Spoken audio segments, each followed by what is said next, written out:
Hello and welcome to all my dear student. प्यारे बच्चों सभी को नमस्कार, गुड मॉर्निंग। प्यारे बच्चों, हम पढ़ रहे थे वेक्टर, और वेक्टर में हमने पढ़ लिया था parallelogram, law of vector addition. और हमने देखा था कि जो पैरेललोग्राम वेक्टर ऑफ एडिशन है ना, उसमें क्या क्या इंपॉर्टेंट थिंग थी। देखो यहाँ पर अगर स्टार्टिंग में अगर देखे थे कि हमारे पास दो वेक्टर थे। क्या थे हमारे पास? दो वेक्टर थे। अब उन दो वेक्टर का क्या था, आपने देखा कि उन दो वेक्टर में कुछ एंगल था। ठीक है, अब वो एंगल से उसको रिजल्टेंट निकालना था। क्या रिजल्टेंट? तो आप क्या कर रहे थे, आप सबसे पहले क्या कर रहे थे, आप एक पैरेललोग्राम को कंप्लीट कर रहे थे। ठीक है, उन्हीं वेक्टर की मदद से। और वहां से फिर क्या होगा, जो उस पैरेललोग्राम का जो आपका डायगोनल होगा ना, डायगोनल, वही आपको क्या दे रहा था, वही आपको रिजल्टेंट दे रहा था, वही आपको क्या दे रहा था, रिजल्टेंट। फिर हमने क्या निकाला था, हमने यहाँ पर कुछ, आपने देखा होगा कि यहाँ पर राइट एंगल ट्रायंगल बनाई थी, और इसी के माध्यम से हमने मैग्नीट्यूड भी निकाल लिया था। दोनों का क्या निकाल लिया था, मैग्नीट्यूड और डायरेक्शन। डायरेक्शन का मतलब जो ये अल्फा एंगल है ना आपका, अल्फा एंगल, ये देखो, ये आपका ए बी वैक्टर है, ये C D vector, A B vector C D vector से। ठीक है, या फिर आप देखोगे रिजल्टेंट का ए बी वैक्टर के साथ कितना एंगल बना हुआ है। ठीक है, यहाँ पर ये भी ये देख सकते हो। तो यहाँ जो आपका जो आपने निकाला है क्या, एक तो आपने मैग्नीट्यूड निकाला, ठीक, और दूसरा आपने अल्फा की अगर मैं बात करूं तो अल्फा क्या है, डायरेक्शन है। क्या है? डायरेक्शन है। ये पॉइंट था। अब मैं कुछ स्पेशल केस लेता हूं भाई। पैरेललोग्राम लॉ में क्या स्पेशल केस है। सबसे पहले आप क्या करोगे, जैसे आपके सामने फॉर्मूले थे, ठीक है, ये फॉर्मूला था आपके सामने रिजल्टेंट का। और रिजल्टेंट में सबसे मेन जो पॉइंट क्या है, रिजल्टेंट का फॉर्मूला क्या था, पी स्क्वायर क्या स्क्वायर 2p क्या कोस थीटा। अगर मैं थीटा को 0 डिग्री लगता हूँ, अब 0 डिग्री रखने का मतलब या तो वो दोनों वेक्टर क्या होंगे, एक ही लाइन पे होंगे, या फिर क्या होंगे, पैरेलल होंगे, या क्या होंगे, पैरेलल होंगे। अब पैरेलल वेक्टर्स हैं, एंगल क्या होगा उनके बीच में, 0 होगा। जैसे एंगल 0 होगा इसका मतलब, अब यहाँ से देखो क्या बन जाएगा, कोस 0 क्या हो जाएगा, 1। तो ये जो आपके सामने जो रिजल्ट होगा ना, क्या होगा कि भाई जो पी स्क्वायर प्लस ये फॉर्मूला भी बन जाता है। अगर ध्यान हो तो आपको क्या फॉर्मूला बन जाता है, ये ए प्लस बी का होल स्क्वायर, तो यहाँ से पी प्लस क्या होगा, होल स्क्वायर, और यहाँ से जो रिजल्टेंट है आपका वो पी प्लस क्या हो। तो अगर कोई भी दो पैरेलल वेक्टर्स हैं, अब इस रिजल्ट, इस केस का क्या फायदा हुआ हमें, इस केस का एक फायदा हुआ, अगर कोई भी दो वेक्टर पैरेलल दिए हुए, क्या दिए हुए, पैरेलल, तो आप उन वेक्टर को डायरेक्टली ऐड कर सकते हो। ठीक है, P प्लस क्या हो, अगर वो डायरेक्टली ऐड कर सकते हो आप उन दोनों वेक्टर को। ठीक है, जैसे कि अब मान के चलते हैं भाई, एक वेक्टर की वैल्यू 5 दी हुई है, एक वेक्टर की वैल्यू 3 दी है। अब जो रिजल्टेंट है ना वो 8 यूनिट आएगा।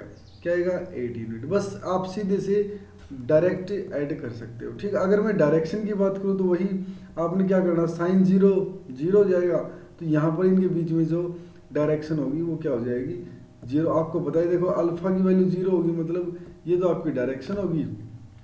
अब जो रिजल्टेंट आने वाला है ना, वो भी 0 एंगल पे आने वाला है। किस पे आने वाला है, 0 पे। सीधी सी बात है, देखो आपका जो, अगर जो एंगल आपका ए का पी का और क्या हुआ था, वही क्या रहने वाला है, मान के चलो 1 यूनिट का रहने वाला है। ठीक है, अगर मैं दूसरा केस लेता हूँ, मैंने 180 डिग्री एंगल लिया। क्या लिया है, 180 डिग्री। अब 180 डिग्री का मतलब समझते हैं आप, जैसे कि आपने कहा एक वेक्टर मेरा पी क्या इधर को जाता है, और आप कहोगे एक मेरा वेक्टर इधर को जाता है। ठीक है, ए बी। अब एक बात बताओ, इन दोनों के बीच में कितना एंगल है, आप कहोगे 180 डिग्री है। कितना है, 180 डिग्री है।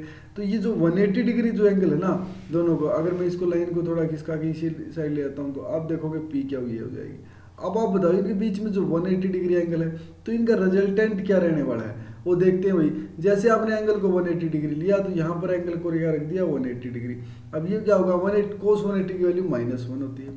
ठीक है, तो यहाँ से जो वैल्यू आने वाली है वो क्या होगा, पी स्क्वायर क्या स्क्वायर -2p क्या हो, मतलब p माइनस क्या होगा, होल स्क्वायर। अब यहाँ से जो रिजल्टेंट है वो p माइनस क्या आने वाला है। ठीक है, और जो आपका अल्फा है वो कितना आने वाला है, 0। तो अल्फा 0 है, तो यहाँ पर डायरेक्शन भी क्या हो जाएगी, 0। अब इस पॉइंट को समझने की कोशिश करना। जैसे कि मेरे सामने, अब कहो जो p क्या वेक्टर था ना, वो 5 यूनिट था। ठीक है, ये 2 यूनिट है मान के चलते हैं। अब आपका जो रिजल्टेंट आने वाला ना, जो बड़ा है ना, देखो ये P और ये छोटा है, तो इम्पैक्ट इसका रहेगा, तो आप कहोगे P माइनस क्या हो, मतलब 5 - 2 3 यूनिट हो जाएगा आपका। क्या हो जाएगा, 3 यूनिट। ये हो जाएगा, मतलब आप क्या कर सकते हो, सीधा सब्ट्रैक्ट कर सकते हो। देखो सीधी सी बात है, अगर आप इसको दूसरे तरीके से सोच सकते हैं, कैसे, मैंने कहा ये पी, ये वेक्टर था आपका पी क्यू, ठीक है, अब ये वेक्टर 5 यूनिट था। अब जो दूसरा वेक्टर ए बी था ना, मैं इसको क्या कर सकता हूँ, इसकी डायरेक्शन चेंज करूँगा। जैसे ही डायरेक्शन चेंज करूँगा तो ये हो जाएगा 2 यूनिट, क्या हो जाएगा, -2 यूनिट। अब इन दोनों को आप ऐड करो, कितना आ जाएगा, 3 यूनिट। ऐसे भी आप इसको कर सकते हैं। स्पेशल केस है या पैरेललोग्राम, पैरेललोग्राम सभी स्पेशल केसेस में लागू रहेगा, मतलब जो आपका नॉर्मल वेक्टर एडिशन रहेगा उसके अंदर। अगर म्यूचुअली परपेंडिकुलर हो दोनों के दोनों, भाई सीधी सी बात है, तो cos 90 1 की वैल्यू हो जाएगी, cos 90 0 होता है, sin 90 1 होता है ना, तो यहाँ पर क्या हो जाएगा, पी स्क्वायर प्लस क्या स्क्वायर का होल स्क्वायर, तो वहाँ पर आपको क्या देगा, √ पी स्क्वायर प्लस क्या स्क्वायर देगा, और sin 90 की वैल्यू 1 होती है, तो क्या हुआ अपॉन पी प्लस क्या की वैल्यू आपकी डायरेक्शन की आ जाएगी। ठीक है, तो ये जो पॉइंट है आपका, अगर 90 डिग्री है तो डायरेक्ट ये होगा। ठीक है, जैसे कोई वेक्टर आपका ये दिया हुआ है पी और ये दिया हुआ है क्यू, ठीक है, तो जो ये वेक्टर है सीधी सी बात है 90 डिग्री है तो एक ट्रायंगल बनेगी, तो जो हाइपोटेन्यूस है ना वही क्या हो जाएगा, आपका रिजल्टेंट हो जाएगा। बस यही, अब ये जनरल सी बात है, लेकिन वही बात है ना, हमें तो पैरेललोग्राम का एक बार क्या करना है, सिंपलीफाई करना है, उसको अच्छे से समझना है। ठीक है, तो ये ध्यान रखना है उस पॉइंट को कि भाई आपको तो एक बार बताना है ना भाई, पैरेललोग्राम लो है उसकी क्या क्या स्पेशल केसेस बन सकते हैं, एंगल 0 हो, एंगल 180 डिग्री हो तब क्या होगा, और एंगल 90 डिग्री हो, तो सभी केसेस में देखते हैं। अब जो आपका जो MCQ क्वेश्चन दिया हुआ है, देखो इसमें अच्छे से समझना पॉइंट को। आपके सामने जो मेन जो पॉइंट है ना, P प्लस क्या है, P प्लस क्या वेक्टर है। अब P प्लस क्या वेक्टर का रिजल्टेंट R के बराबर है। सबसे मेन जो कंडीशन इसके अंदर, P प्लस क्या होगा रिजल्टेंट R के बराबर है, तो या तो वेक्टर पैरेलल होगा, क्या होगा, पैरेलल होगा। ओके, तो उनके अंदर जो एंगल होगा वो क्या होगा, थीटा, वो क्या होगा 0 डिग्री के बराबर होगा।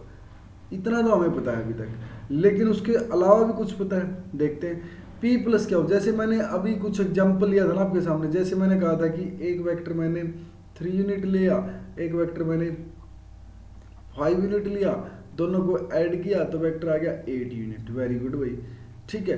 अब मामला समझते हैं कैसे। आपने कहा कि R always greater than P है, R always greater than P है। देखते हैं भाई सीधी सी बात है, R is always equal to P plus क्या हो, always equal to P plus क्या हो, ये तो नहीं हो सकता भाई, क्योंकि जैसे आप 90 डिग्री लोगे तो ये एंगल चेंज हो जाएगा। ऑलवेज की बात नहीं, ऑलवेज तो ये भी नहीं होगा, क्योंकि ऑलवेज में क्या होगा, जो आपकी जो और कंडीशंस है ना वो क्या हो जाएंगी, फिर फेल हो जाएंगी। जैसे कहा इसने जो R है वो हमेशा किससे बड़ा होगा, P से बड़ा होगा, नहीं। आप एक काम करते हैं, देखो मैंने कहा P वेक्टर मेरा 5 यूनिट ले लिया, ठीक है, और इधर मैं क्या वेक्टर ले लेता हूं 3 यूनिट। अब बताओ क्या होगा, जो P प्लस क्या लगाई हो आप, जैसे मैं इसको लगाऊंगा तो ये क्या हो जाएगा -3 यूनिट, और क्या हो जाएगा टोटल यूनिट, टोटल जो है R क्या हो जाएगा 2। अब R बताइए आप, ये P कितना था आपका 5 यूनिट, R कितना हो गया 2 यूनिट, तो ये तो कंडीशन गलत होगी ना, ठीक है। और R is always to P plus क्या हो, ये भी गलत हो जाती है भाई, ये भी गलत हो जाती है, ऑलवेज भी नहीं रहेगा, ठीक है। ऑलवेज वाला case never equal to P plus क्या हो, नेवर क्यों नहीं होगा भाई, अभी देखो पैरेलल वेक्टर है तो दोनों क्या हो जाएंगे, P और क्या हो, ये P है ये क्या होगा तो P प्लस क्या हो जाएगा। R में भी लेस देन, देखो यहाँ पर में भी आ गया। अब ऑलवेज का केस नहीं आया है, ऑलवेज का केस नहीं आया तो इसका मतलब कह सकते हो R में भी लेस देन, और में भी लेस देन में आपने देखा 2 यूनिट निकाला आपने, 5 यूनिट था 2 यूनिट निकाल दिया, मतलब कम हो सकता है, ज़्यादा भी हो सकता है, इक्वल भी हो सकता है, लेकिन मे बी में होगा, तो मे बी में आपका आंसर ऑप्शन 4 हो जाएगा, ठीक है। तो इस पॉइंट को ध्यान में रखना, बहुत ही अच्छे से आप कर पाओगे। अगला जो क्वेश्चन है, क्वेश्चन को समझना, maximum and minimum resultant of 2 forces are in the ratio 4:3। अब मान के चलते हैं भाई मैक्सिमम है आपका और मिनिमम है, 2 फोर्सेज है, ठीक है। अब F1 माइनस F2, उनका जो रेशियो दिया हुआ वो कितना दिया हुआ है 4:3। ये मामला है भाई, ये मामला है कि भाई जो मैक्सिमम है ना, मैक्सिमम मतलब दोनों का वेक्टर सम और मिनिमम मतलब दोनों का वेक्टर सम मतलब माइनस कर देते हैं, तो ये 4/3 के बराबर है। अच्छा जी, तो यहाँ से आप कैलकुलेशन भी कर सकते हो। कैसे? आप कहोगे क्या, मैं 3f1 ठीक है और 3f2 4f1 माइनस 4f2, यहाँ से देखोगे तो क्या हो जाएगा, 3f1 को इस साइड लेके जाओगे तो कितना हो जाएगा f1, और ये क्या हो जाएगा 7f2। तो यहाँ से जो आपका जो f1/f2 का जो रेशियो आया ना, वो कितना है, अब देखो 7/1, तो 7:1। तो इस पॉइंट को समझने की कोशिश करना, this is very very important कि भाई देखो यहाँ पर क्या किया, आपका जो मैक्सिमम था, मैक्सिमम क्या कर सकते हो आप, वेक्टर सम कर सकते हो सभी का, और मिनिमम क्या कर सकते हो, उनका सब्ट्रैक्शन कर सकते हो। तो मिनिमम और मैक्सिमम में ये फर्क है कि भाई आप f1 प्लस f2 लीजिए, यहाँ पर आप f1 माइनस f2 लीजिए, दोनों का आप रेशियो लीजिए, और रेशियो आपको दिया हुआ है, तो आपका फोर्सेज क्या आ जाएगा, 7:1 आ जाएगा। कितना आ जाएगा, 7:1 आ जाएगा। ठीक है, तो ये पॉइंट आपके सामने दिया हुआ था। अब आपके सामने क्या है कि दो वेक्टर दिए हुए, 2 वेक्टर मैग्नीट्यूड एंड रेशियो 5:8।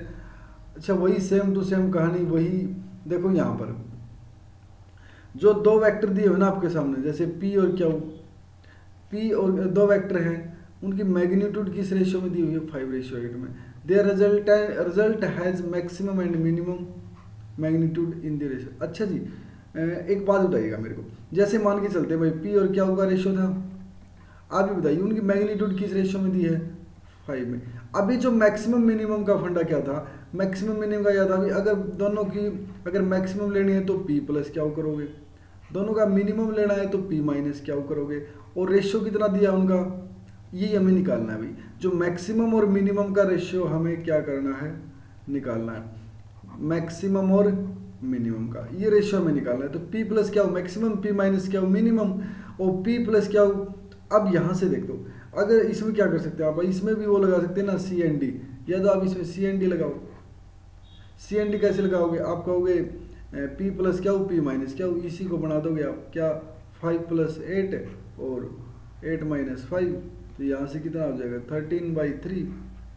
ठीक है, ये ऐसे हो जाएगा, तो 13:3 आपका क्या हो जाएगा, आंसर आ जाएगा। बहुत ही इंपॉर्टेंट सा आसान सा क्वेश्चन था, ज़्यादा कोई इसमें लंबी चौड़ी बड़ी बात नहीं थी भाई, बहुत ही अच्छे से आपके सामने पेश किया गया है। देखो रिजल्टेंट दिया हुआ है आपको, 2 फोर्सेस का रिजल्टेंट, क्या 1 जो है आपका double the other in magnitude, आपका एक जो फोर्स है ना वो दूसरे के मैग्नीट्यूड से डबल है। जैसे मान के चलो एक ने F ले लिया तो दूसरे का तो क्या हो जाएगा, 2F हो जाएगा, एक P ले लिया तो दूसरा 2P हो जाएगा, ऐसे लिया हुआ। तो और एक क्या बोला है कि जो आपका रिजल्टेंट है वो परपेंडिकुलर है स्मॉलर के, स्मॉलर जो आपका है उसके परपेंडिकुलर है भाई, कौन सा बड़ा रिजल्टेंट आपका, ठीक है, स्मॉलर से। तो एंगल बताना दोनों के बीच में। अच्छा, आपको देखो यहाँ पर जो कहानी दी हुई है, देखो अगर मैं बात करूँ, दो रिजल्टेंट है मेरे पास, एक P है एक 2P है। अब एक बात बताइएगा आप मेरे को, P 2P और ये रिजल्टेंट है, देखो ये P लिया ये 2P लिया तो ये रिजल्टेंट लिया। अब मैं इसको पैरेललोग्राम बनाऊंगा तो ये भी 2P बन गया ये P बन गया। अब इन दोनों के बीच में आप एंगल निकालना है। अब बताओगे जो रिजल्टेंट में देखो ये R है ना, ये परपेंडिकुलर है ना P के, बस ये दिया हुआ है। हम क्या करते हैं, थीटा को निकाल लेते हैं ताकि ये कंप्लीट एंगल निकल जाए। और थीटा को निकालने के लिए बहुत ही आसान सी बात क्या करोगे, आपको पता है कि ये फिर क्या हो जाएगा 90 डिग्री हो जाएगा पैरेललोग्राम में, ये 90 डिग्री हो जाएगा ना, तो ये क्या हो जाएगा, ये थीटा है तो ये बेस और ये परपेंडिकुलर हो जाएगा, ठीक है, ये हाइपोटेन्यूज हो जाएगा। तो आप कहोगे जो साइन थीटा है ना वो P/2P हो जाएगा, और P/2P का मतलब 1/2, और 1/2 का मतलब थीटा इज 30 डिग्री, और थीटा 30 डिग्री है और ये 90 डिग्री है, तो 30 और 90 क्या हो जाएगा 120 डिग्री। ज़्यादा कोई बड़ी दोहराई वाली बात इसमें थी भी नहीं, बहुत ही आसान सा क्वेश्चन था, ज़्यादा कोई बड़ी बात नहीं थी। अगला क्वेश्चन देखते हैं, the resultant of the P and Q makes an angle alpha with P and Q with beta. अच्छा, इस पॉइंट को जो ये ज़्यादा कोई, यहाँ देखो भाई आपके सामने जो रिजल्टेंट है ना P और Q का, रिजल्टेंट P और Q का, देखो जहां पर P और Q दिया हुआ इनका रिजल्टेंट क्या है, डायगोनल है, ठीक है। Makes an angle alpha with P, alpha बना रहा है P के साथ और बीटा बना रहा है Q के साथ। अल्फा है वो लेस देन बीटा है। अच्छा जी, अल्फा ना बीटा से कम है, अल्फा अगर बीटा से कम रहेगा तो ध्यान रखना यहाँ पर अगर अल्फा कम रहेगा ना बीटा से तो ये लेंथ आपकी कम हो जाएगी। देखो अगर ये एंगल देखो कम होता जाएगा ना, देखो यहाँ से ये एंगल अगर कम होता जाएगा तो ये जो लेंथ है ना ये कम होती जाएगी एज कम्पेयर टू दिस। तो ये लेंथ कम होती जाएगी ना, तो समझ लेना P है वो ग्रेटर देन क्या हुआ। बस ये इतना सा पॉइंट है, ज़्यादा कोई मतलब ये तो जनरल मतलब जनरलाइजेशन या आप मतलब एनालिसिस कर सकते हो, ज़्यादा कोई इसमें बड़ी बात है भी नहीं। ठीक है, तो यहाँ पर एक लास्ट क्वेश्चन है आज का, क्या है देखो भाई, जैसे P प्लस क्या और P माइनस क्या दे रखी है आपके सामने, दोनों की मैग्नीट्यूड दे रखी है। ठीक है, P प्लस क्या होगी और P माइनस क्या होगी, जो मैग्नीट्यूड दी हुई है वो क्या है, then the vector of P and क्या हुआ, दोनों अगर इक्वल किस केस में होंगे, ये ध्यान रखना भाई, दोनों इक्वल किस केस में होंगे। ठीक है, ये पॉइंट, क्योंकि देखो आपके सामने मैग्नीट्यूड है, क्या आपके सामने मैग्नीट्यूड है। अच्छा जी, तो इसमें समझते हैं पॉइंट को कि भाई यहाँ पर अगर P वेक्टर लिया आपने, क्या वेक्टर लिया। ठीक है, अगर ये दोनों परपेंडिकुलर है तो इस केस में लेकर क्योंकि आपके सामने क्या है, केस लेकर के देख सकते हो आप, क्या केस, पैरेलल में तो ये शायद होगे नहीं, क्योंकि पैरेलल में तो आपको पता सीधा एडिशन हो जाएगा। अब एक पॉइंट समझते हैं यहाँ से, दोनों आपके सामने दो पॉइंट दिए हुए, देखो यहाँ पर P और क्या मैंने क्या लिया, P और क्या जैसे 90 डिग्री पे लिए तो ट्रायंगल लॉ ऑफ एडिशन से ये R हो जाएगा, R की वैल्यू P प्लस क्या। ठीक है, रिजल्टेंट आ गया भाई। ठीक है, अब यहाँ देखो P वेक्टर लिया और क्या वेक्टर लिया भाई, क्या वेक्टर लिया, अब दोनों की एडिशन की तो यहाँ से P माइनस क्या हो, तो रिजल्ट मतलब जो मैग्नीट्यूड है दोनों की P माइनस क्या हो P प्लस क्या हो, P और क्या वेक्टर से आई है। अब ये क्या हो गया, एक ही केस है, देखो दोनों अगर 90 डिग्री पे लेते हो ना तब जाकर के ये केस आपका सेटिस्फाई हो जा रहा है। ठीक है, तो ये इंपॉर्टेंट पॉइंट था। तो प्यारे बच्चों, जो वेक्टर था पैरेललोग्राम था उसके ऊपर ये कुछ क्वेश्चन थे हमने किए हैं, आई होप आपको सभी को समझ में आएंगे, बहुत ही इंपॉर्टेंट और अच्छे से क्वेश्चन थे। ठीक है, तो मिलते हैं नेक्स्ट लेक्चर के अंदर। अगर किसी बच्चे ने अभी तक चैनल को सब्सक्राइब नहीं किया तो चैनल को सब्सक्राइब कर लो और आने वाली नोटिफिकेशन तक मिलते रहे आपको। बहुत बहुत धन्यवाद, मिलते हैं नेक्स्ट लेक्चर के अंदर, बहुत बहुत